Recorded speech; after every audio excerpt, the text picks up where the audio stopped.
Muy buenas noches, gente, ¿cómo va? Muy buenas tardes, muy buenos días, depende en qué momento estén mirando este 3 en línea nuevamente.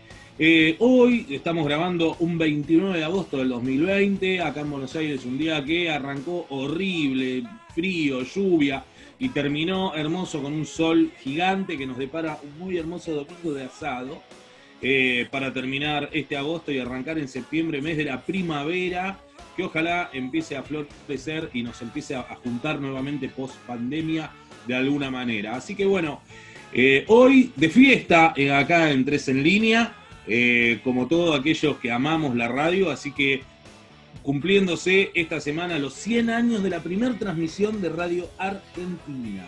Así que bueno, ya nos vamos a poner con este tema, pero principalmente e inicialmente quiero saludar a mis amigos acá con quien comparto éter hace tantos años, el señor Adrián Fernández desde México y el señor Pompi Palamara desde Misiones. Buenas noches, chicos.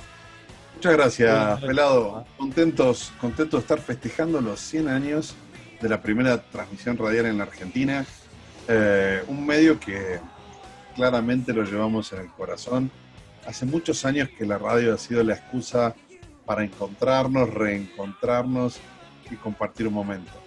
Con nosotros y con todos los que están allá, todos los que están del otro lado de la pantalla, de televisor, de cualquier medio donde hoy ya la radio se expande de eso que ha cruzado la transmisión tradicional, hoy ya se ha expandido a otro tipo de dispositivos y formas de escuchar. Totalmente, hoy la radio no tiene fronteras, está en el televisor, está en la computadora, está en el celular, está en la radio también, entonces la radio se ha transformado un poco en un multimedia y probablemente en el medio más portátil de la historia por la simplicidad que siempre tuvieron esos aparatos para transmitir y recibir las ondas de radio. Hoy bueno, vas a contar algo sobre eso, ¿no? Voy a hablar en el Top 5, tenemos un Top 5 espectacular que nos va a hablar un poquito de la historia de la radio. Bien. Contanos, Pompi, ¿cómo buenas por allá? ¿Qué tal? Buenas noches, amigos. ¿Cómo andan acá? Con el aire acondicionado a full porque hoy tuvimos unos agradables 34 grados a la tarde acá en Posadas. Hay una ola de calor que viene del Paraguay como siempre. Y bueno, esperando que venga una ola de frente frío para equipararlo. Y la verdad también muy feliz porque uno es multimedial, pero la radio tiene una cuestión especial. No es la transmisión del sonido, sino que a lo mejor transmite un estímulo a la imaginación, y en nuestro caso al corazón, mucho más fuerte a lo mejor de lo que puede llegar a ser la tele. Cada uno con su gracia y con su forma, pero la radio es especial, es imaginación. Totalmente. Que vuela por el aire, exactamente. La radio es compañía, la radio es llenar un espacio, es llenar aire, es un montón de cosas para mucha gente sola, que vive solo, su compañía grande es la radio, y aún más que la televisión a veces, justamente por lo que hablábamos antes en preproducción, que uno tiene una comunicación, o existían programas, algunos quedan hoy, de comunicación directa, cosa que con la televisión es raro que pase, ¿no? No, seguro. Lo que pasa es que también un sonido que llega a tu oído genera una sensación diferente que ver una imagen en una pantalla, ¿sí? Que a veces transmite un sentimiento. Las películas nos transmiten, nos emocionan, nos llevan un sentimiento. Pero la radio nos permite una magia, es un toque especial en su forma de comunicación y en su forma de hablarnos y motivarnos. Estamos siendo realmente muy poco objetivos, desde ya quisiera aclarar a la gente que nos está mirando, porque realmente nos apasiona la radio. Claro, ese es el tema. Ahora les voy a preguntar cómo llegamos a esto, pero antes alguien los quiere saludar. Esperen que alguien los quiere saludar. Por supuesto. Buenas noches, mesa. ¿Cómo estás, pero vos, Pompi? ¿Qué tal? Qué lindo escucharte. ¿Viste? Espera que, a ver, ahí andaba. Lo que pasa es que acá, como ese ET, quería saludarnos, Ernesto Toledo, y nos dejó un mensaje además, a ver, bueno, recién Pompi le preguntaba cómo estaba, así va a contestar. Yo muy bien, gracias. Hagan un programa digno. Buenas noches. Ahí está, ya está. Bueno, sí, Sí, trataremos de por lo menos alcanzar un nivel de dignidad. Él quería saludar por el Día de la Radio también, ya que, bueno, es mi compañero, es mi Watson en mis investigaciones, entonces él quería saludar también. Bueno, yo quiero preguntarles a ustedes, voy a arrancar por Pompi, ¿cómo ingresa? En sí va por dos lados. Por un lado va cómo ingresa la radio en tu vida y cómo ingresás vos a la radio en tu vida. O sea, es un juego de palabras, pero son ambas dos situaciones distintas. Y la verdad es una cosa que esta semana estuve recordando mucho. Me acuerdo que la radio siempre estuvo en casa, ¿no? A la mañana mi mamá nos levantaba con Magdalena, ¿sí? Ese programa con noticias para ir a la escuela. Yo iba a la primaria de mañana, ¿verdad? Y escuchaba eso, pero recuerdo un día patente, debería tener no más de 8 o 9 años, que habíamos salido a dar una vuelta en auto con mi papá, mi mamá y mi hermano, porque era un feriado, estábamos al repedo. Y vaya a saber Dios cómo son esas cosas, no sé por dónde empezamos, pero siempre en algún momento por la cancha de River pasábamos por mandato familiar. Y en algún momento, dando vueltas por la cancha, ya encarando para el lado de Retiro, recuerdo que mi viejo haciendo zapping en la radio pone la Rock and Pop y escucho Malas Compañías, que estaban haciendo como un radioteatro, así, que era muy gracioso y me cagué mucho de la risa, y es a partir de ese momento que empecé a prestarle otro tipo de atención a la radio. Y sobre todo a Rock and Pop, que es la radio que más me gustó durante mi adolescencia y buena parte de mi juventud, ¿no es cierto? Que realmente me he divertido mucho. Y recuerdo mucho haber escuchado esa primera transmisión en el auto, viajando por Retiro un feriado, paseando con la familia. La verdad que fue así. ¿Seba? ¿La tuya? Pero ¿cómo entraste vos después en la radio? ¿Cómo llegás vos a la radio después? Me tomé el 34 en Carrasco y Juan B. Justo. No, vamos a decir, hay una historia en común entre nosotros tres, que es, teníamos los tres un amigo, un caso de Sebastián, un vecino, que vivía un par de cuadras de él, era un compañero de la escuela primaria de Adrián y mío, y el tipo le gustaba mucho la radio y empezó a juntar gente. Recuerdo que la selección se hizo a partir de una cuestión netamente económica. Había que pagar 240 pesos y teníamos 30, como mucho cada uno, que si dijimos necesitamos 8 tipos. Somos 3, hacen falta 5. Y dentro de esos 5 aparecieron Adrián, apareció Sebastián, y ahí nos conocimos precisamente una hora antes de empezar el programa, en la coqueta esquina de Carrasco y Juan B. Justo, donde nos tomamos el colectivo 34 para ir a una FM en Ciudadela, con la cual nos bajamos bastante y caminamos como 10 cuadras atravesando 28 cuadras caminamos, un frío marcatenazo. En una época donde todavía se podía pasar caminando por abajo del puente de Juan B. Justo y General Paz. Claro.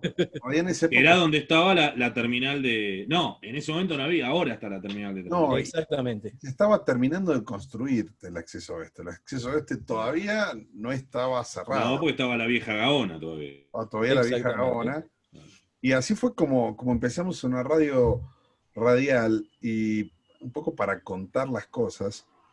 En aquel momento la radio era enteramente FM y mucho del alcance dependía de la altura de las antenas. Entonces, una de las variables que uno manejaba era qué tan alta. Esta era una antena de 64 metros que tenía un alcance, digamos, regional, no llegaba a cubrir toda la capital federal, pero tenía un alcance regional bastante aceptable. De hecho, algunos amigos incluso me contaron que en zona norte, en Florida, lo escuchaban. Y como cosas que quería remarcar un poco de eso, me acuerdo que había un cuartito, que era el cuartito de las noticias, donde las noticias llegaban por Telex, que era una especie de impresora. Teletipo que recibía como si fueran unos telegramas, iba imprimiendo lo que pasaba. Se iba imprimiendo y vos llegabas ahí, recortabas, y era como una especie de telegramas, no por lo largo, sino más bien por la forma inmediata de llegar. Claro. Se recibía como una especie de tele. Vos sabés que eso, hasta no hace muchos años, yo estuve en Radio Nacional, hará unos, 7 años para atrás, y en Radio Nacional, que es el edificio de Radio Nacional, es una copia de la BBC. Y en el lugar que vos decís está exactamente igual, donde llegan los telex de noticias, está exactamente igual. Llega y hay un pibito que va sacando recorta, pasa, va tirando, pero hay un cuartucho como el que vos decís, de tele. Che, Adri, escúchame, ¿cómo entra la radio en tu vida? ¿Cómo es lo primero que recordás de tu recuerdo con la radio? Mirá, para mí llega desde dos puntos diferentes en dos tecnologías diferentes, ¿no? Llega a través de mis abuelas, que eran muy buenas escuchando AM. Escuchaban lo primero que me acuerdo, a la REA, a las mañanas, siempre prendía la radio en la casa de mi abuela, allá en Pavón. Y también por las noches de insomnio, vieron que la gente mayor duerme poco, entonces los primeros programas de Dolina, que eran programas, la verdad, mucho mejor producidos que los que hace Dolina hoy, pero llega por el lado de la M, y del mismo modo, mi papá era un tipo apasionado siempre por el audio, siempre le gustó mucho, siempre tuvimos diferentes tipos de audio, y escuchábamos música. Yo recuerdo una FM que después esa pasó a ser la frecuencia de la rock and pop, que era 106.3 FM Latina, y justo la agarré en el momento que se estaba convirtiendo en la primera rock and pop, con lo cual, tal cual el Pompi, empecé a escuchar todos los programas de la rock and pop como casi de cero. Que antes de Rock and Pop era Radio Bangkok. Radio Van Gogh, y justamente ahí mi apreciación muy buena, para mí una de las voces más fuertes de la radiofonía argentina, que es Lalo Mir. Siempre fue un tipo que me pareció diferente. Y contanos, Pelado, vos cómo llegaste un poco Vos sabés que a la radio.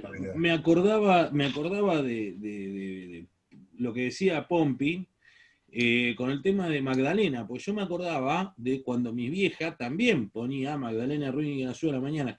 De hecho, más que eso haberme dado amor por la radio, cada vez que escuchaba a Magdalena me daban ganas de decapitarla, porque arrancar a la mañana escuchando a Magdalena no era lo más lindo que me pasaba, la verdad.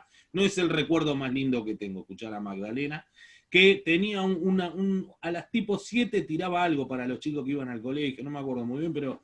Pasaba canciones de María Elena Walsh. Pasaba canciones de María Elena Walsh, a mí nunca me gustó María Elena Walsh, entonces bueno, todo el paquete hacía eso. Más adelante también me fui enganchando, me acuerdo, con Rock and Pop. Durante mucho tiempo también escuchaba la Energy, donde estaba Bebe Sanso y H. Scanner. Y después fui pasando en distintas radios. Empecé a escuchar Aspen más adelante, o Horizonte, estaba antes, que eran dos radios muy melanco, que me acuerdo que las escuchaba cuando me gustaba escribir, entonces las tenía de fondo con los temas lentos, que historia. Pero siempre me gustó más la AM, por el sonido que tiene la AM, que es muy distinto al de la FM, ese ruido blanco que tiene atrás, que la FM, lógicamente, por los filtros, no lo tiene. No, y inclusive en algunos momentos la AM es un protagonista muy importante de la mayoría de los futboleros, que en alguna época poníamos el codificado con el volumen bajo y escuchábamos el relato por la radio. Claro, como buen seguidor de River, escuchaba Del Plata y todas las situaciones donde estuvo Costa Febre. Yo lo he visto a mi papá, yo no, porque yo fútbol, claro, tengo menos fútbol que la para ti, pero sí he visto a mi viejo hacer lo que decís vos, qué sé yo, qué historia. Y bueno, y después me fui metiendo, llegamos juntos a la radio, nosotros tres, de hecho el puntapié inicial fue con nosotros tres, con ustedes dos. Y después, bueno, mucho más adelante empecé a hacer radio, con Adri hicimos 3 temporadas de A Mi Manera, estuve en Radio Nacional haciendo columnas, con Bastardos, con la gente del Roxy, y hoy este proyecto hermoso que me vuelve a traer al aire, ya en un formato distinto, pero que al principio me costó y hoy me gusta un montón. Muy bien, bueno, la verdad que es muy linda las historias de cada uno, cómo llegamos a la radio, cómo llegó la radio a nuestras vidas. Pero bueno, hoy preparamos un 3 en línea especial radio, bien temático de radio. Así que bueno, cada uno, sus columnas fue elaborada en base a esto. Y le voy a dar el pase a mi amigo Adri, que tiene un top 5, un muy buen ranking radial, así que bueno, todo el aire es suyo, Fernández. Muchas gracias, Pelado. Hoy preparamos, como no podía ser de otra manera, un top 5 con las 5 momentos, elementos de lo que hacen a la radio para llevarnos un poco a través de la historia, ¿no? Lo primero para contar de la radio es que la radio tiene varios padres, una cosa que parece medio loco, pero digamos que cada país identifica como algún inventor diferente. Por ejemplo, en Rusia, Alexander Popov fue en teoría el primero en transmitir en San Petersburgo. Nikola Tesla hizo lo propio y aparentemente en paralelo en San Luis, Missouri. Y digamos, no por último, otro de los que también se los reconoce como padre de la radio es el comandante Julio Cervera en España, pero el más conocido de todos, y yo creo el que se llevó las grandes páginas de los diarios, es Guillermo Marconi con la primera transmisión en el Reino Unido, ¿no? Es Pero, como el que más consenso tiene, como padre fundador. Claro. yo diría que es el que mejor marketing, porque aparentemente Popov en Rusia lo había logrado antes. Cervera en España medio trabajó con Marconi en algún momento. Entonces, yo diría, sí, Marconi es el que de algún modo se lleva los laureles o se lleva el marketing de la innovación, ¿no? Bien. Además, un poco la evolución, contarles un poco por qué estamos festejando el día de hoy. En 1920, en la Argentina, desde la azotea del Teatro Coliseo, en el corazón del centro de la ciudad de Buenos Aires, se forma la Sociedad Radial Argentina, y ahí es donde Enrique Susini establece... Era médico, ¿no? Era médico, autodenominado el primer locutor argentino, también tenía la carrera de locutor. Claro. Monta una Pero, perdón, te hago un paréntesis, pero con una una voz no muy linda, no muy interesante. Era lo que había también la tecnología. Defina lindo también, ¿no es cierto? ¿Qué es eso? No, pero uno supone una voz más gruesa, más armada, y no tenía una voz así. No era fonito, pero no tenía una voz. Fonito sí que tiene una voz llamativa. Hermoso. Opa, bueno. Perdón, no colgamos. Logra colocar en la azotea del Teatro Coliseo una especie de antena bastante primitiva. Pensemos que en 1920 en la ciudad de Buenos Aires no había edificios altos, con lo cual Claro. la cobertura radial de esta antena era bastante buena, y transmite en directo una ópera de Wagner, Parsifal, como el primer, digamos, evento transmitido en la Argentina. Siguiendo un poco con la historia, y voy a dejarme algunos momentos también para después. Lo primero, las primeras tecnologías, son unas tecnologías bastante primitivas, que son las famosas radios a galena, ¿sí? Ustedes me dirán, ¿y qué es la galena, Adrián? La galena en realidad era una especie de piedra, que era un semiconductor muy primitivo, o sea, que depende de cómo interactuaba la electricidad con él, transmitía más o menos, y eso permitía de algún modo modular la amplitud, o sea, moverse dentro del espectro de la M. La galena es un mineral de plomo, un sulfuro de plomo, pero se le encontró que tenía estas propiedades de semiconductor. Entonces, un poco las primeras radios lo que hacían era como de manera muy artesanal ir moviendo el dial en diferentes puntos de este semiconductor, ¿sí? Tengo una consulta, ¿es un poco parecido al principio ese del cual hay que poner una papa en la antena de televisión para mejorar la captación? Bueno, lo de la papa es un buen punto, no lo había traído, no lo había preparado, pero tiene que ver con... La papa en la historia de la televisión es importantísima. Con las dos agujas. Así. Claro, exactamente. Exactamente. La papa, yo lo intenté, en un momento no me funcionó. ¿No? Actúa un poco como semiconductor, porque en teoría son dos polos. La antena con las dos agujas de tejer es un dipolo. De algún modo ayuda a modular. La papa yo diría que ayuda un poco más que a amplificar la recepción. No es exactamente igual, pero por ahí va. Las primeras radios muy primitivas, con un alcance regular. Luego se inventan un poco las válvulas termoiónicas, un pedazo de válvulas de vidrio, de vacío, que además termoiónicas porque se calentaban que daba miedo, ¿no? Para que la radio empezara a funcionar tenías que esperar unos 15 minutos. Mi abuela todavía... Bueno, era como esta que está acá atrás. Una... Era como esta, pero la que vos decís era más antigua y en la parte de acá arriba, acá, era donde estaban unas válvulas de este tamaño. Claro, exactamente, que hasta el día de hoy se utilizan en amplificadores para guitarras, por ejemplo. Ah, mira, no sé. Una tecnología que permite un sonido muy particular. El amplificador valvular sigue siendo muy requerido.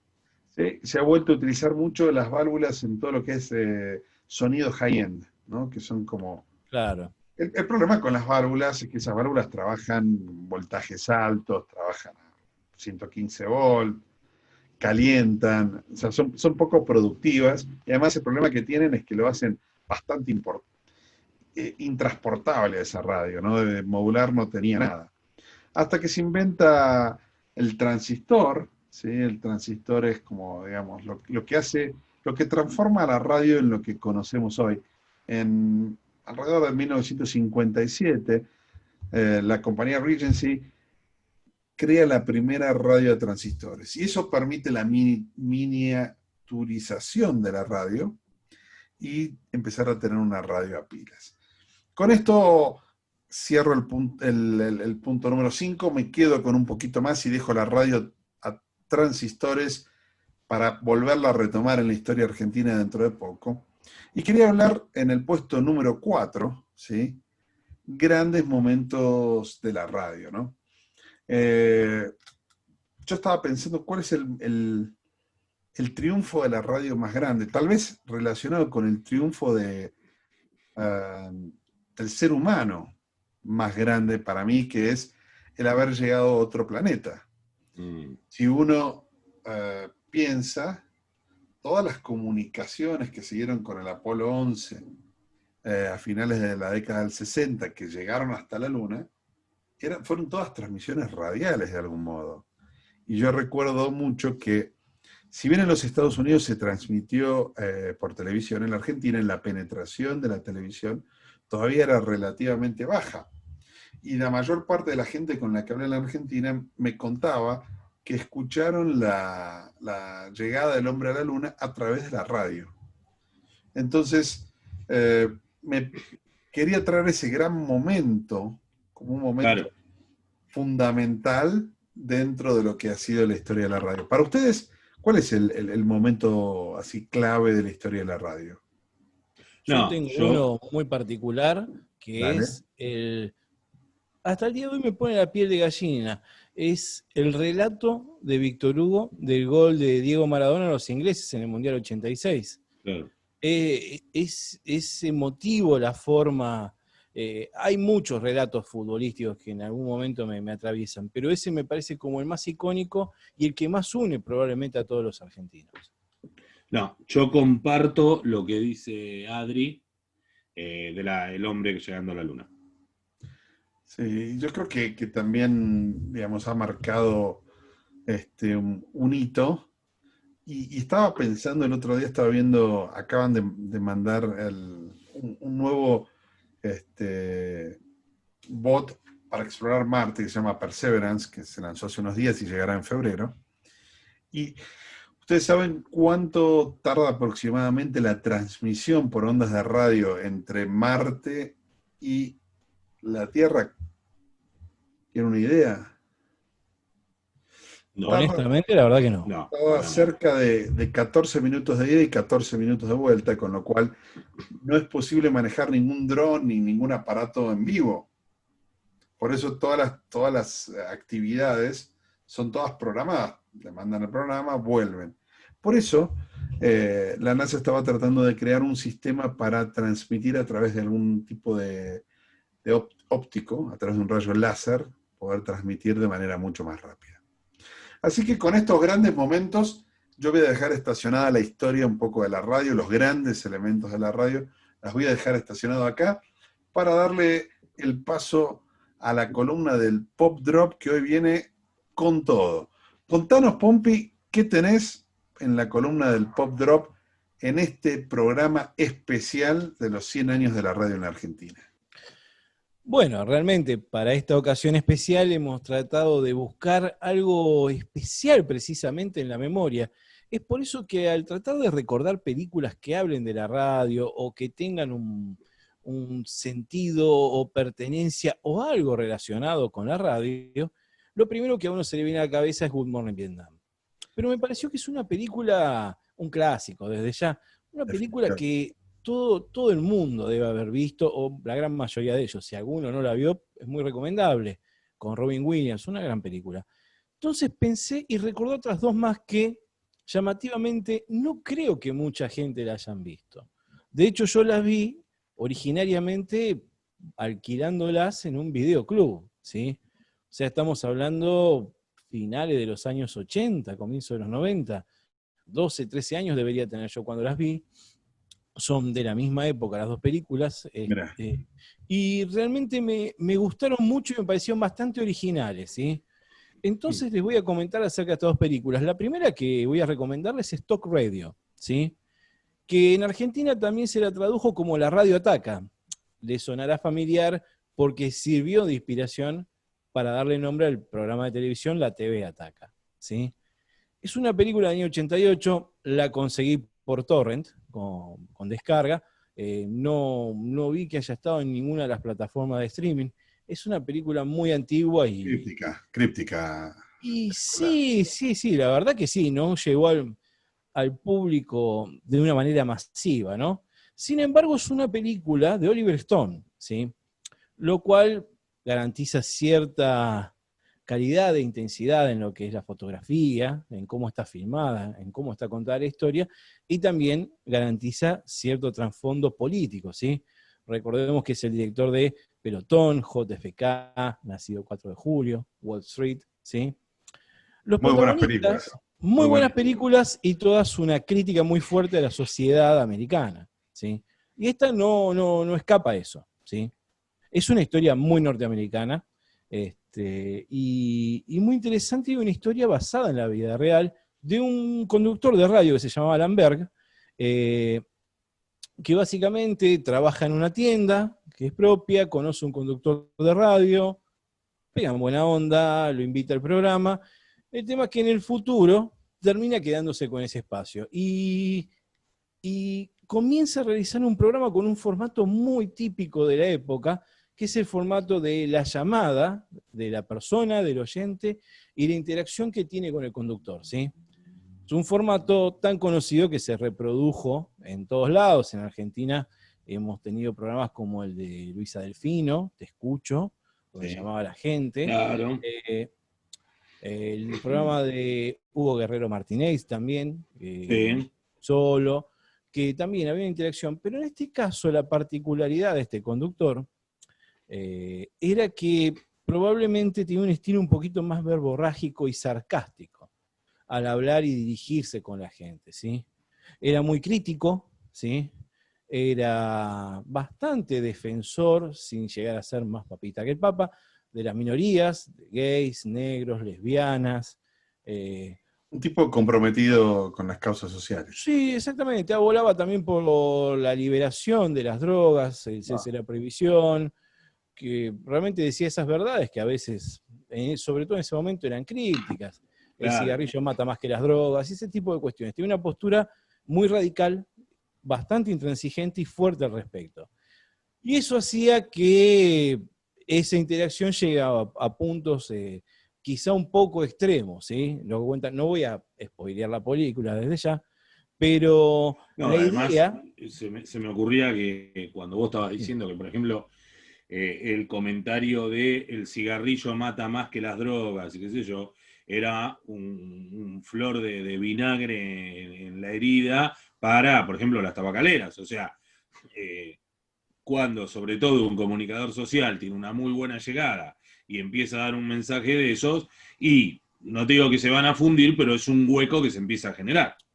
Y acordate que estamos hablando de una época donde las tabacaleras auspiciaban los deportes. Claro. Claro. Estamos hablando de un universo diferente. No, De pero hecho, aparte hay una también- película que se llama Gracias por Fumar, que es el que toca esos temas, que en un momento hasta hablan con el hombre de Marlboro, de cómo había Claro, sido la Marlboro publicidad, Man. yo qué sé, bueno. No, pero Perdón. aparte también es muy, muy llamativo como signo también de la época, precisamente hablando de esto. En la película están fumando adentro del estudio, afuera del estudio, abajo del Claro, agua, en todos lados la gente claro, fumaba todo el tiempo. Y es muy, muy, muy particular de la época. La idea central de la película es hasta dónde llega el poder de la comunicación y hasta dónde llega el peligro del poder de la comunicación. Eh, la verdad es interesantísima, tiene unas escenas que son bastante... no es que son fuertes, pero sí te conectan emotivamente con la película, emocionalmente. No es que viene un tipo y le arranca la cabeza a otro. Lo que me refiero es que la escena es penetrante, te tiene cautivado y te tiene interesado en saber qué va a pasar y qué está pasando. La verdad, a mí la claro. película me gustó muchísimo. Como les decía, ahora un poquito más de datos, un poquito más duros acerca de la película. La película está protagonizada por Eric Bogosian, que a su vez es el autor del libro acerca de Alan Berg, el conductor y Sí. coprotagonizada por Alec Baldwin. Alec Baldwin, muy Mirá. conocido, Sí, sí. y Eric Bogosian tuvo una participación muy importante en La Ley y el Orden, Criminal Intent. Es uno de los jefes de Vincent D'Onofrio, ¿sí? En esa serie tuvo una participación, creo que estuvo 4 o 5 temporadas tranquilamente. Y bueno, la película es una historia muy americana, ¿sí? La música de la película la hace el baterista de The Police, Stuart Copeland, Ah, ¿sí? mirá. Y la verdad es una película quizá un poquito larga, no tiene una banda de sonido, una música incidental de fondo, es muy cruda y directa como está filmada, pero realmente es muy cautivadora y muy en el estilo de Oliver Stone. Si alguno empezó a ver Oliver Stone a través de Pelotón o Nacido el 4 de julio y quiere ver qué sucedió antes, esta película no es de la más laureada de Oliver Stone, pero les va a hacer entender un Bien. poquito, y si están en esa línea, es muy, muy recomendable.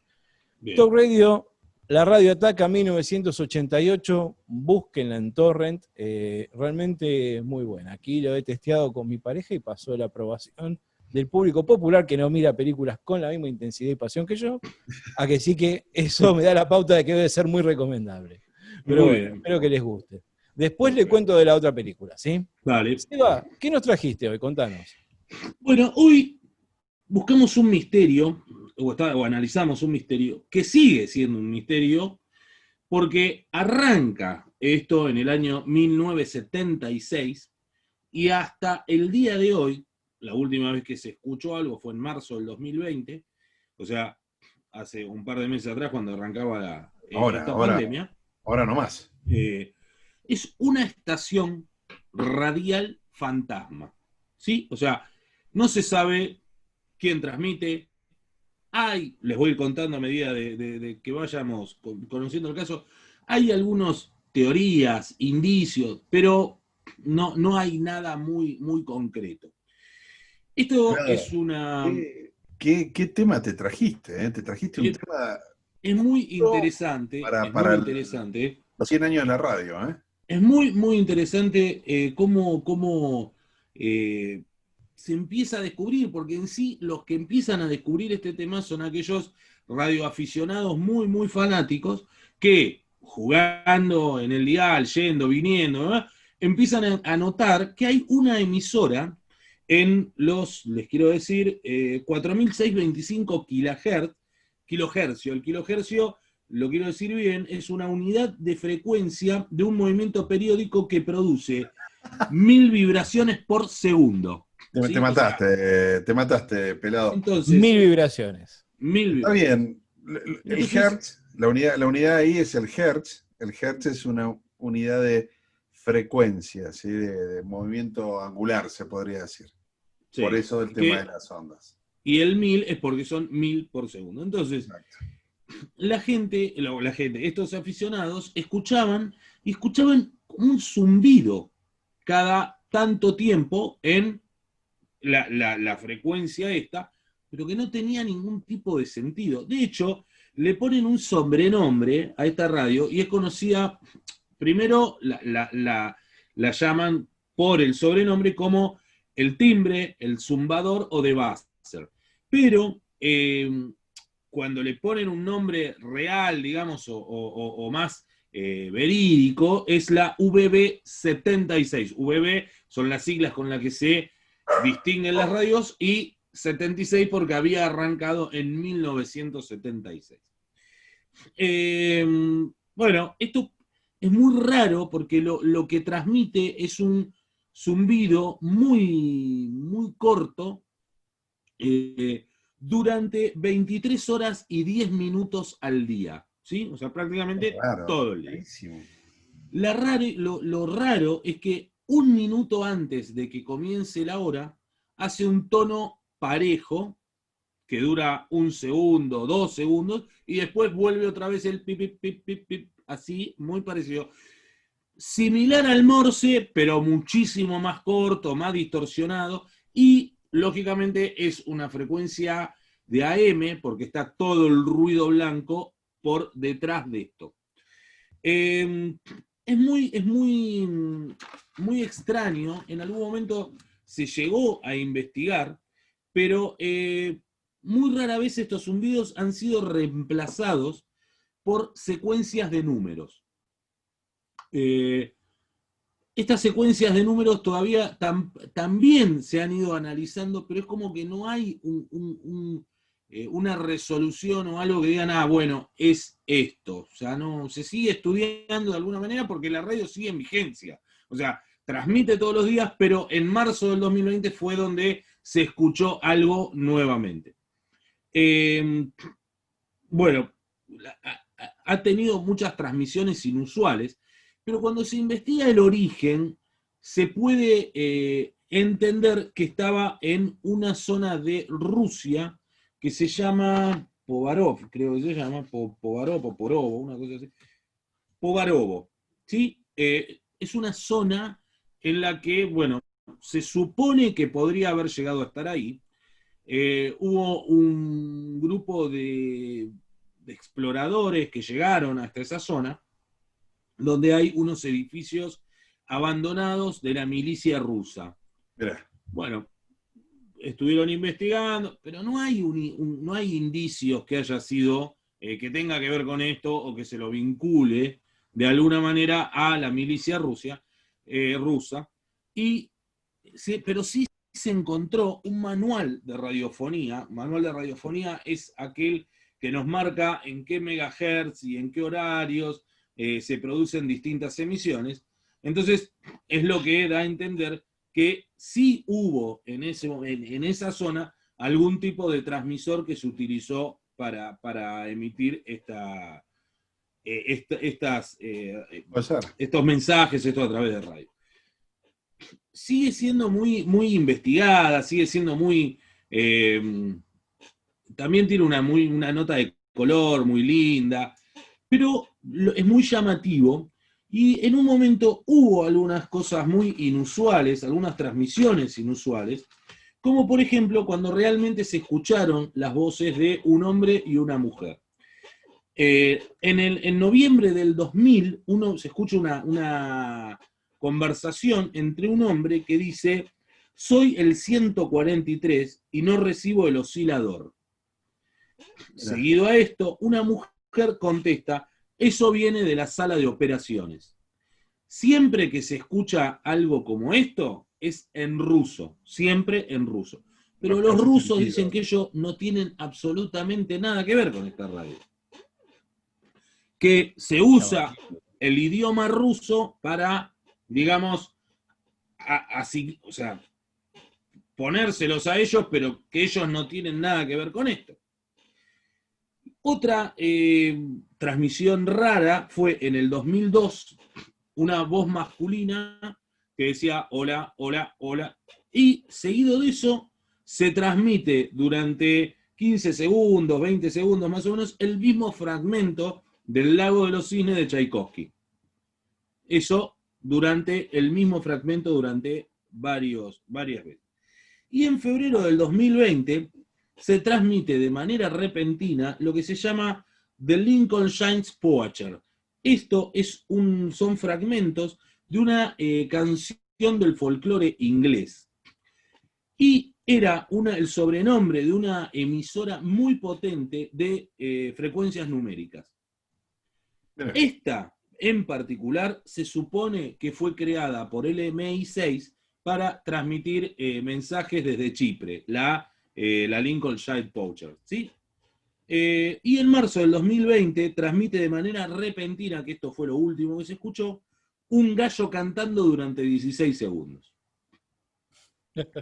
Muy, muy extraño. Nadie se hace cargo de nada, nadie sabe nada. Pero bueno, les voy a dejar una segunda parte de todo esto que es muy interesante para que podamos sacar algún tipo de conclusión de qué es post unos puestos más del señor Adrián Fernández, si les parece. Bien, Pelado. Muchísimas gracias. Qué historia extraña esta, ¿eh? La verdad es muy que... extraño. Muy extraño. Le faltó transmitir Racing Almagro nada más. Muy extraño, muy extraño. Raro, sí, tenés razón. Sí. Ha pasado casi todo en el tiempo, ¿eh? ¿No? La verdad que sí. Sí. Bien.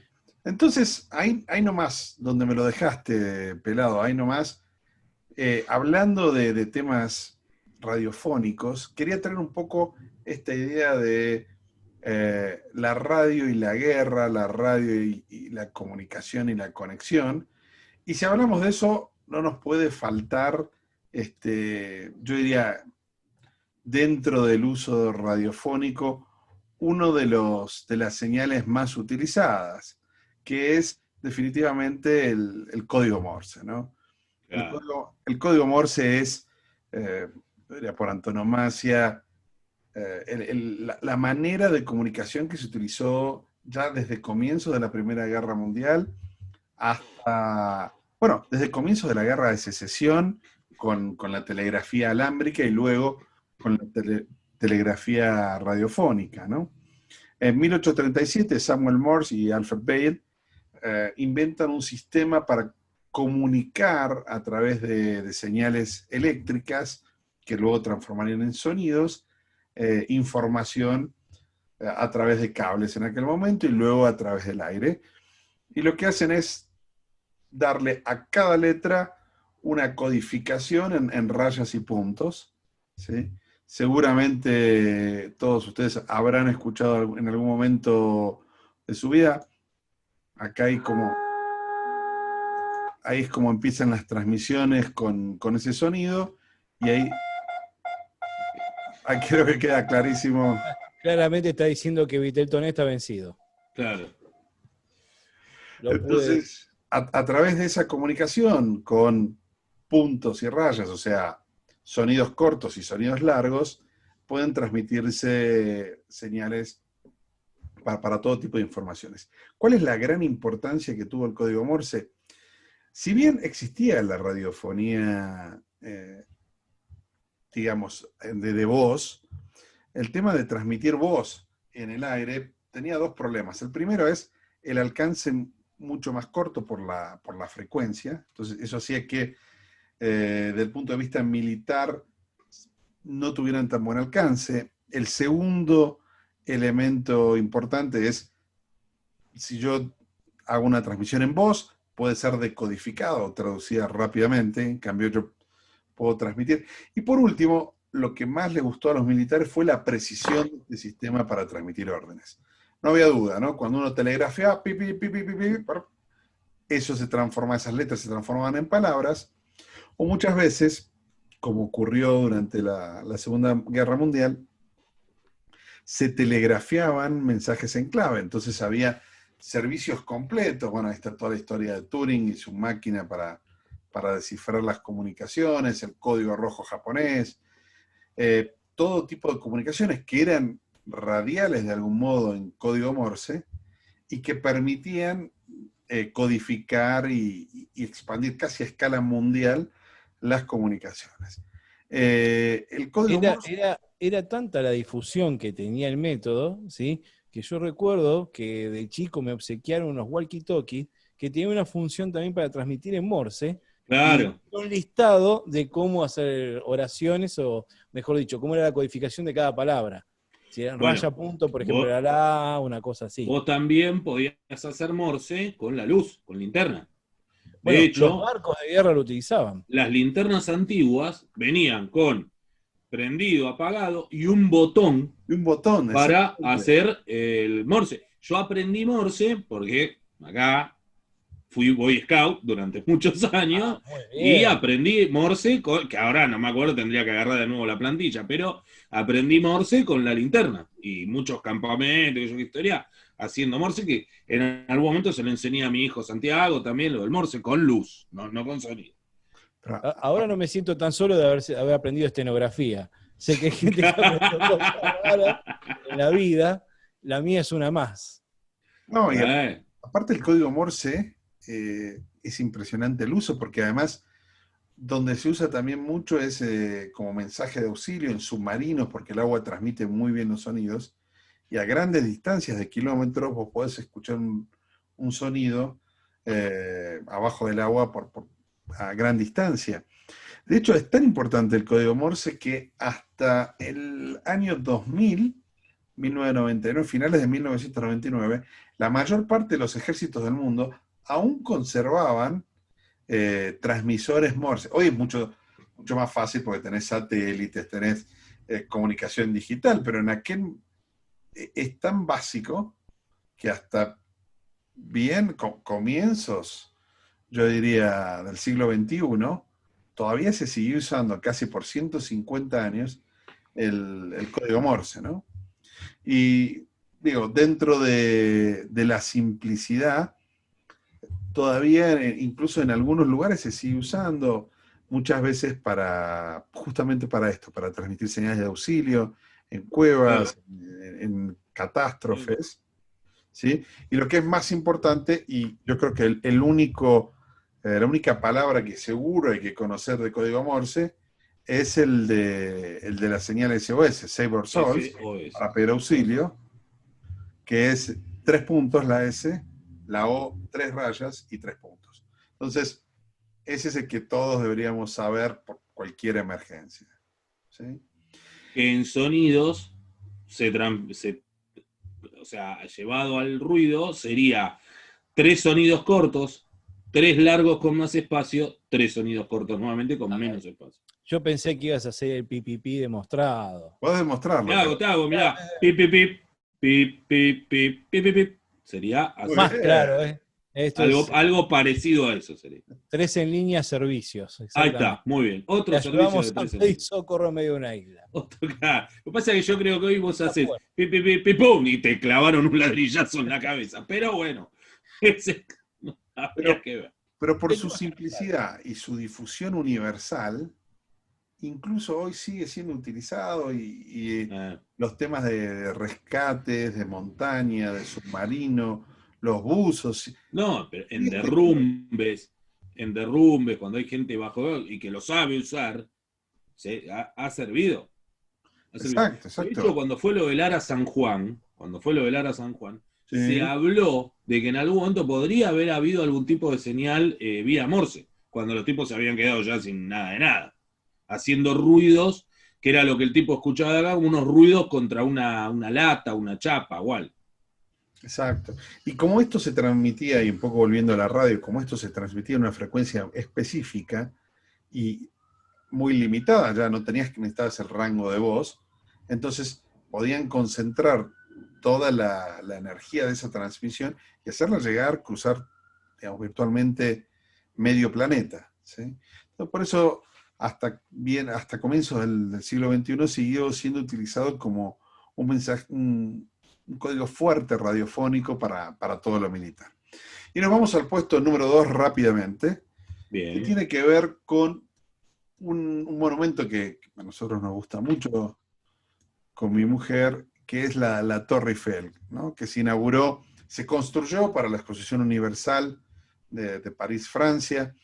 Se inauguró el 6 de mayo de 1889 y que posteriormente, luego de 20 años de construir, iba a ser demolida. Uno dice, qué locura hoy, mira todo lo que construye de turismo, pero en aquel momento era como una construcción temporaria y bueno, terminaba su tiempo. El diseñador, Gustave Eiffel, trató de encontrar algunas maneras para que no la destruyeran, también un poco hablaba de su capacidad. Y una de ellas fue utilizarla para experimentos científicos, y los primeros experimentos científicos, allá por el año 1899, fueron todos los de la radiofonía, que estaba muy en auge. Y se le ocurrió utilizar a la Torre Eiffel como una gran antena radiofónica, y así fue como con Eugène Ducretet, cerca de 1898, hizo la primera transmisión radiofónica en París, y logró conectar la Torre Eiffel con el Panteón, ¿sí? Luego, está bien, estaba interesante el experimento científico, pero dicen, bueno, la vamos a destruir igual. Llega la Primera Guerra Mundial, y en la Primera Guerra Mundial dicen, bueno, fantástico, ahora tenemos una torre gigante donde podemos posicionar las antenas y empezar a transmitir. Tanto fue su éxito, justamente transmitiendo en código Morse, que le permitió a Francia recuperar una batalla que estaba casi perdida, la batalla de Marne. Se transmiten las informaciones clave desde la Torre Eiffel y hacia el campo de batalla, y eso permite que se mande un refuerzo de soldados, y con eso lograron ganar la batalla de Marne. Después, ahí como historias interesantes, esas transmisiones Morse permitieron develar la identidad de la espía Mata Hari, que era una espía que operaba en el teatro europeo. Agentes de un lado y otro desde Alemania transmitieron a través de la Torre Eiffel, y fue así que en 1921 se empezó a transmitir ya como radio, no solamente para uso militar. Empezaron a transmitir un programa que se llamaba Le Journal Parlé, el diario hablado, ¿no? Y era un poco eso la radio, un diario hablado. Así que de ese modo fue que la radiofonía logró salvar a la Torre Eiffel. Uno pareciera poco, pero fundamental ese uso que se le dio a la Torre Eiffel como como antena radiofónica. Así que con eso... O sea, en definitiva, que es, aparte de un monumento de ícono de París, también es una gran torre para transmisión y un pararrayos gigantesco, ¿verdad? Hoy tiene más de 120 antenas de celulares, sigue funcionando como de televisión, de celulares, de satélite, sigue funcionando como el día 1 como antena. Así que con esto me guardo el puesto número 1 para el final del Top 5. Muy bien. Entonces, contanos, Pompi, ¿qué más trajiste? ¿Qué otra película, qué otro evento vas a meter en este Pop Drop que tenemos para el día de hoy? Bueno, la otra película que vi, que también vi en su momento por VHS, posteriormente a la otra, porque esta es del año 1990, es Pump Up the Volume, suban el volumen, ¿sí? Es interesante porque combina cierto clima o ambiente grunge, ¿no? Pensemos en el año que está desarrollada y que está protagonizada por jóvenes. El único conocido de la película es Christian Slater, que hizo Entrevista con el Vampiro, Young Guns, y una carrera más televisiva que en cine, ¿sí? Es como les decía, un drama adolescente de una persona muy en el espíritu grunge, retraída, que desde su garaje, desde un sótano, empieza a hacer transmisiones, ¿sí? Que empiezan a correrse la voz dentro del ambiente escolar, de la secundaria donde va. Recordemos que la secundaria tiene una importancia social, es un reflejo, es como un pequeño Estados Unidos cada escuela secundaria. Muy fuerte. Exactamente, es algo muy fuerte dentro de la vida típica de Estados Unidos. Entonces, bueno, empieza a haber cierto problema adolescente, cierta rebeldía, ciertas cuestiones se encuentran su voz particularmente por parte de uno de ellos en estas transmisiones piratas. Influencian demasiado, ¿sí? O quizá mucho más de lo que esperarían que influencie por parte de los mayores, los adultos, las autoridades de la escuela, esas transmisiones al punto que empiezan a tratar de localizarlas para interrumpirles. ¿Sí? Sí. También es como una lucha contra la censura, Contra el sistema.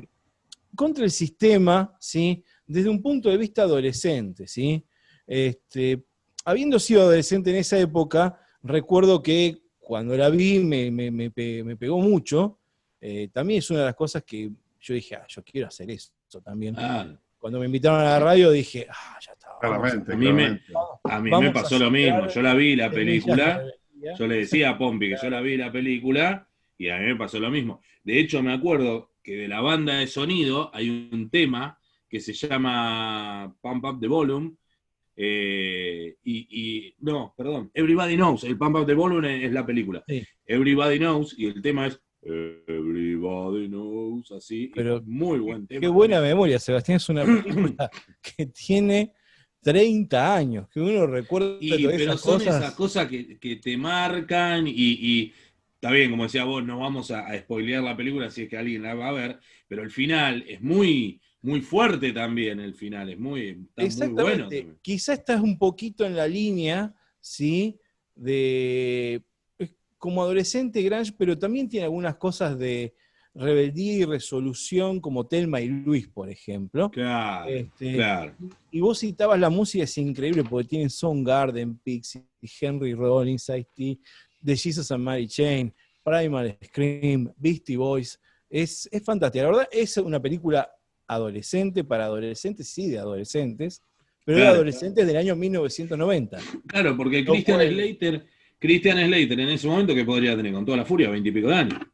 Exactamente. Una cosa que también es increíble es el sistema de transmisión. El tipo renta, alquila un espacio en el éter y transmite con su equipo desde la casa. Claro. Equipos todos analógicos. Y la música la pone a partir de cassettes y discos. Claro. La cantidad de dobles caseteras que aparecen en esa película y pensar en esa tecnología como milagrosa, poder copiarte algo, que era sinceramente increíble. La verdad está muy linda Súper recomendable la película, súper recomendable. A mí me gustó muchísimo. Muchísimo. Hemos testeado en mi hogar también la película, que ha sido estreno para mi pareja, para Maru, y realmente le gustó muchísimo. ¿Cuántos pompines? No, esta no puedo ser subjetivo. 4 tengo que darle. 4 pompines tranquilamente. La anterior te doy 3,5. Esta 4 caminando. Se te pasa rapidísimo. Yo creo que a mí también, al ver esa película, eran cosas que, porque cuando esa película nosotros tendríamos alrededor de 13, 14 años, más o menos. Que si no estoy confundido, fue más o menos la época en la que empezamos con The Beach Mother en Radio Convivencia, o sea, más o menos por ahí. Sí, 1 o 2 años después, como mucho. Entonces, es como que fue un puntapié también esa película, decir qué gana de estar transmitiendo desde el fondo del sótano de casa y qué sé yo, que ustedes estaba muy bueno en ese sentido. Claro, el tema es, tenés algo para decir, tenés una idea, la amplificación que te da la radio, ¿sí? Porque podés pararte y gritar arriba, pero no te van a dar tanta bola como sí por la radio. Claro.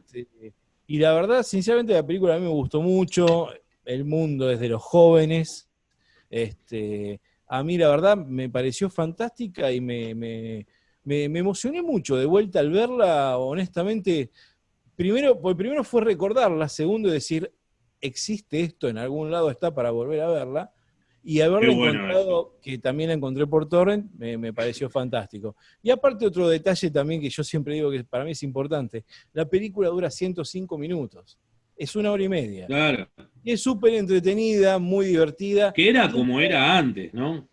Claro, y aparte también yo creo que debe ser un ejercicio muy interesante si lo vea una persona con menor edad o con una edad no tan avanzada como la nuestra, ver ciertas cosas, cortes de pelo, estilos musicales. La verdad es, para mí es muy buena, muy divertida la película. El elenco, salvo Christian Slater, bueno, casualmente actúa Helen Glynn, que es una persona que también tiene uno de los papeles secundarios de la anterior película. Está en las 2 películas. En este caso hace de profesora. No tuvo una carrera televisiva, no es un astro de Hollywood ni nada por el estilo.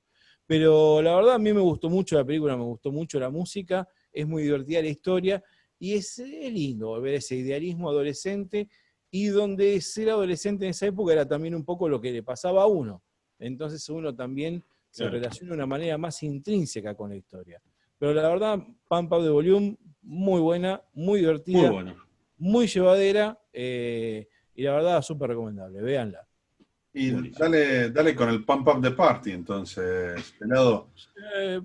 Seguimos, sí señor. Bueno, acá lo que no se sabe es quién sube o baja el volumen. Nunca se supo quién es que sube o baja el volumen. Tampoco se sabe, cuáles son los propósitos dentro de los que uno imagina, o que el colectivo popular ha imaginado de alguna manera, es que son transmisiones de órdenes militares en el distrito de Moscú, por ejemplo, pero que nunca se verificó. Transmitir mensajes cifrados a espías rusos, que tampoco de alguna manera se pudo comprobar. Y hay algo que es muy interesante, que dice que es un sistema de alerta similar al hombre muerto, al sistema de alerta hombre muerto. ¿Cuál es el sistema de alerta hombre muerto? El sistema de alerta hombre muerto es que, por ejemplo, hay distintas formas, pero, por ejemplo, yo le envío un mensaje a Pompi. Si Pompi no me lo contesta, es porque a Pompi le pasó algo. Entonces, el emisor toma una reacción. Como una especie de WhatsApp. No, pero estamos hablando yo a Adri le mando mensaje y capaz que ni me responde, me deja recontra clavado el visto, pero no le pasa nada. Pero ¿por qué? Porque Adri es un muerto. Justamente porque Adri es un muerto, de ahí viene el tema. Entonces, no, eso se llama reacción símil muerto. Entonces, ¿qué era lo que se decía? Que podía llegar a haber militares a la espera de un ataque nuclear y que tenían esa frecuencia para que en algún momento, si había algo similar, los tipos, si no recibían nada a través de esa frecuencia, iniciaban acciones bélicas. Pero, ¿qué pasó? En el año 2012, la radio no transmitió por 24 horas y estaban todos esperando que volara algo por los aires. Como no voló, también se desechó la idea. Y hubo algunas palabras que se pudieron escuchar como oscilador, que era lo que yo les contaba antes, billar, muebles de cocina y balón. Todo en ruso. ¿Sí? Y para ir cerrando, hay una teoría más. Eso te iba a preguntar, pelado. Claro, acá vamos llegando, pero no está tampoco chequeado. Pero a mí hubo algo que me llamó mucho la atención cuando hablamos en otras emisiones de la supuesta relación de los principales, digamos, los presidentes de las principales potencias del mundo, de su relación con ciertos alienígenas, para asesorarlos de cómo llevar de la mejor manera la situación mundial. Y acá es donde viene una teoría que se habla que podría haber quienes transmiten desde Tierra a través de esa frecuencia al espacio exterior. De esta manera, se supondría que podría haber también una comunicación con extraterrestres, alienígenas. Ernesto Toledo, familiar de los mismos, podría llegar a haber algo de eso. Es otra teoría, a mí sería la que más me gustaría que se confirme alguna vez, pero la vemos difícil. Lo estuve hablando con Ernesto en la semana. Ernesto me decía que a él le gusta escuchar, Radio One, porque le gusta la música pop, así que no entraría en la frecuencia esta. Le gusta algunas cosas. El otro día también me dijo que era medio fanático de David Attenhausen, así que tampoco podía, no le gustaba la radio esta, no le terminaba de cerrar. Pero bueno, fuera del chiste, sigue siendo año 2020, transmitió hace muy poquito en marzo y todavía no se sabe quién la maneja, cómo, ni cuál es el propósito de la radio. Quizá algún día lo sepamos, o no. Así que bueno, con esto le doy la palabra, le cedo la palabra a mi amigo Adri para que ya nos ilumine sobre el puesto número 1. Nos vamos con el puesto número 1. ¿Sí? Sí. Y quiero hablar de un ícono cultural dentro de la radiofonía argentina, que es, yo diría, el receptor más conocido y que formó parte de la cultura popular por más de 20 años en la radio argentina, que es el receptor Spica, la radio Spica. ¿Sí? La radio Spica, Sinónimo de radio, sinónimo de radio. sinónimo de radio. Voy a empezar por algunos par de temas más técnicos, pero que quiero llevarlo hacia el lado cultural también, ¿no? El modelo que llegó a... la radio Spica viene donde dejé la historia del puesto número 1, que es en la creación de los transistores allá por el año 50, ¿sí? Entonces, una marca japonesa, los japoneses siempre estuvieron con tecnología de punta en la creación de tecnología electrónica, crea la empresa Sanritsu Limited, crea una radio económica, por un lado, y por otro lado, extremadamente durable, que fue la Spica ST6000. La chiquitita. ST600, que es la Spica que todos conocemos, que tenía... Forrada en cuero. Exactamente, eso iba a decir. Tenía unas características que eran fantásticas. Hermosa, hermosa. Lo primero es, venía con un forro de cuero duro, consistente, y con una cuerdita para colgarla, porque color marrón entre beige y ahí medio... Marrón oscuroso. Medio. Sí, sí. Exacto. Marrón medio. Con leche cargado, digamos. El segundo punto que tenía esta Spica, que era lo que la caracterizaba, era el dial. Tenía un dial con una especie de estrella que era como súper, súper característico. No de extremada, yo decía, precisión, porque tenía, la verdad es que como en unos grados ya te ibas del 550 al 1600. Era una radio que solo captaba AM, porque en esa época solo había AM monoural, pero que venía con un par de otras ideas bastante buenas. Traía una especie de parlante incorporado, lo que te permitía de algún modo escucharla o colocarla en algún lado y escucharla. Un parlante de 1 watt, o sea, no tampoco era una locura. Tenía una salida de auriculares mono, que eran como unos auriculares tipo que se colocaban evidentemente alámbricos. Más parecido a un audífono que un auricular en sí. Exactamente, un audífono era. Claro. En realidad, para la, digamos, para la escucha privada. Y además, la otra ventaja que tenía era una radio todoterreno. Y cuando yo tuve la oportunidad de ver y desarmar alguna, uno se encuentra que adentro es un fierro. ¿Y por qué digo un fierro? Primero, tiene una composición extremadamente sencilla. Tiene 6 transistores de los más viejos, PNP de germanio, que son básicos, 5 bobinas y 2 transformadores. Y se acabó. O sea, la radio, esa la podés patear. Claro, es un ladrillo. Es un ladrillo.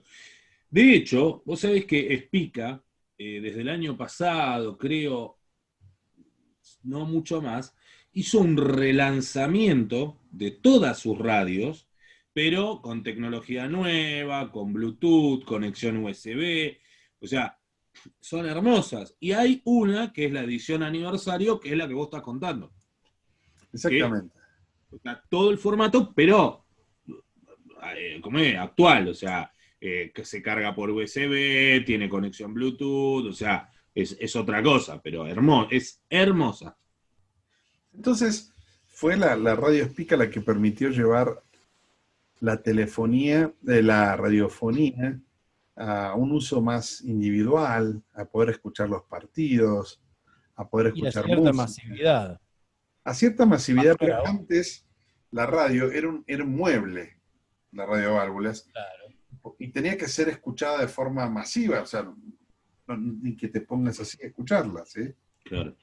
Lo que cambia con la Spica en la Argentina es que llega la radio individual, es el primer, digamos, voy a decir Walkman, pero es el primer reproductor de sonido portátil que llega en la Argentina individual. Claro. hasta ahí no había una manera donde uno podía caminar escuchando música. No existía eso. Al tener 4 pilas y esta composición tan sencilla, la Spica te permitía oírla de manera individual, y permitió cambiar un poco la cultura con toda la llegada de la cultura más hippie. Además, como era tan sólida, te permitía escuchar todo tipo de radios clandestinas también, que las había mucho en aquella época, radios rebeldes, como le llamaban, y no solamente tener que escuchar a las grandes radios que estaban muy afectadas por la dictadura. Entonces, ni hablemos de su influencia con el deporte, porque en el estadio ibas a ver siempre una persona rodeada de varias que era el único que estaba con la radio y que sabía quién iba a entrar o determinados datos que desde la cancha no se pueden seguir. Y también ha sido protagonista de innumerables grescas, ¿no? Desde revolearle una pila al árbitro a cuestionar cierta decisión, algún penal medio polémico, tratando de hacer justicia por mano propia, revoleándole una radio al arquero rival. Pero bueno, cosa que no se hacía muy seguido porque era bastante caro tener una radio de esas. Pero claro, yo te iba a decir, un numerito. La emoción violenta nos lleva a cometer ese tipo de locuras. Entonces, quería cerrar un poco este top 5 hablando de eso, ¿no? De cómo la radio había influenciado no solamente la guerra, la llegada del hombre a la luna, la cultura argentina también había moldeado a través de la difusión radiofónica, y cómo la radio impacta en la vida de todos, ¿no? Y cómo la radio es al final lo que nos conecta, lo que nos une, y nos acompaña ya desde la década del 50, nos acompaña en nuestra vida habitual, en el auto, en la calle, en cualquier lado. Lo más fácil, el medio más primitivo, más simple, más sencillo, siempre. Y además de ser, o sea, que coincido con todo lo que vos decís, cuando yo hice el curso, hice 2 cursos en Éter, acá en Buenos Aires, y en uno hablaban de la inmediatez de la radio, ¿no? O sea, que era lo tangible, lo más rápido para llegar a la noticia, que hoy por ahí tenés algo de Twitter, pero la radio es la hora, el ya, la compañía, o sea, es un montón de cosas, así que bueno. Yo para cerrar quería encontré una reflexión que me gustó mucho, que era un poco explica por qué la radio se ha mantenido vigente por más de 100 años, ¿no? en el nivel mundial, ¿no? Dice que la voz aporta la carga dramática, ¿sí? La palabra, de algún modo, aporta la imagen conceptual, el sonido del vivo, describe el contexto físico, la música transmite el sentimiento, y el silencio permite la valoración. Así que la radio es todo esto: voz, palabra, sonido, música y silencio.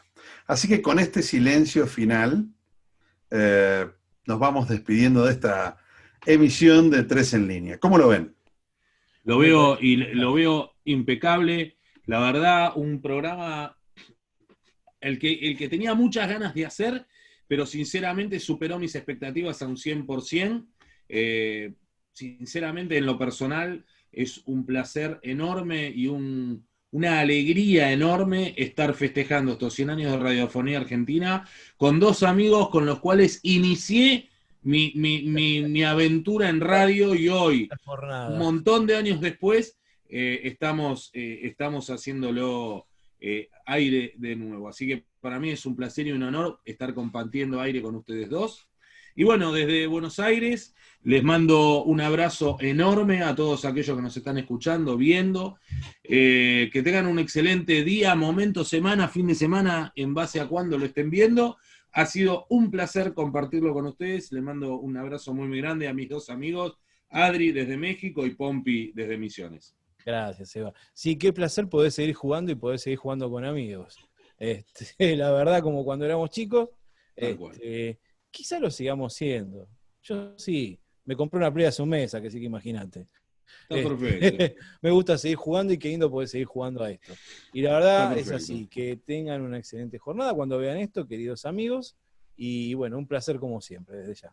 Adri. Y nos despedimos entonces, nos despedimos Muy bien. de este programa de 3 en línea y ya nos acompaña eso, que era el silencio, que es la reflexión, la valoración. Así que los dejo, nos vemos la próxima semana, Muy bien. estamos todos en contacto. Un abrazo gigante para todos los que nos están viendo. Gracias. Bien. Ernesto, ¿vas a saludar, Ernesto? Saludar a la gente, por favor. Buenas noches, amigos. Muy bien. Ah, Perfecto. buenas noches para vos también. Ahí estamos. Muy buenas noches.